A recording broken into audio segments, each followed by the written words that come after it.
The Gorge explored several genres in the same movie.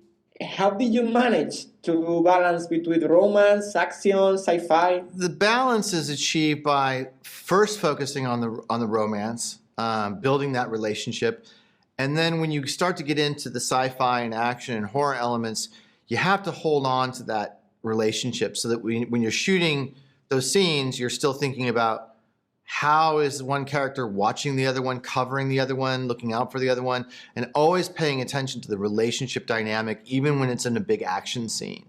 You know, that was the trick of the movie. And I thought some of the scenes, you know, in the Gorge, some of the bigger action scenes are some of the most romantic scenes because of the way they watch out for the way they work as a team.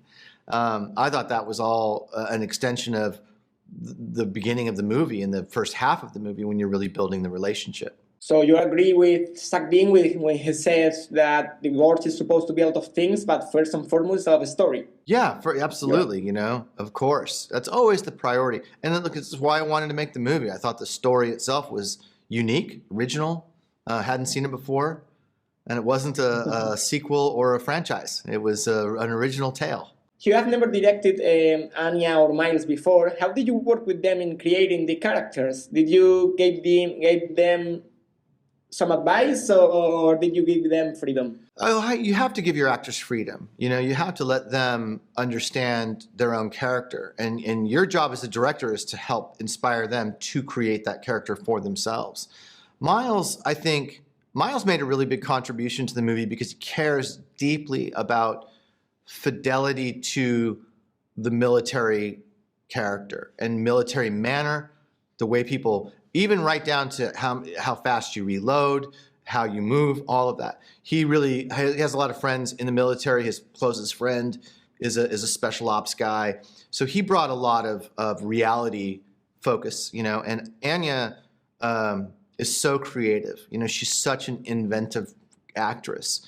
And she would constantly surprise me with her character and the things her character would do in wonderful ways. So a lot of times, if you cast well, you just mostly have to stay out of their way, you know, and let them do what they do. I was amazed at how well designed the infected are.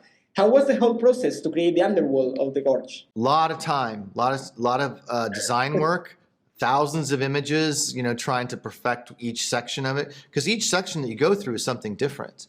You know, so there's a lot of design to the sets. There's a lot of design to the creatures, that was also part of the appeal of the movie to me, because there was a mythology that we put in there that was unique. It wasn't just a bunch of zombies down there.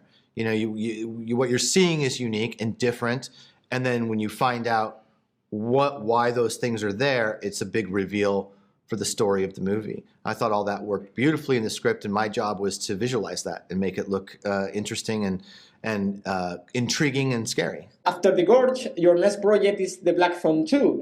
Can you give us an update? Do you think the sequel will be as popular as the first part? I do. I think, you know, the fan base has grown since the movie played in theaters, and I love these characters. I just finished reshooting it. I just finished the last.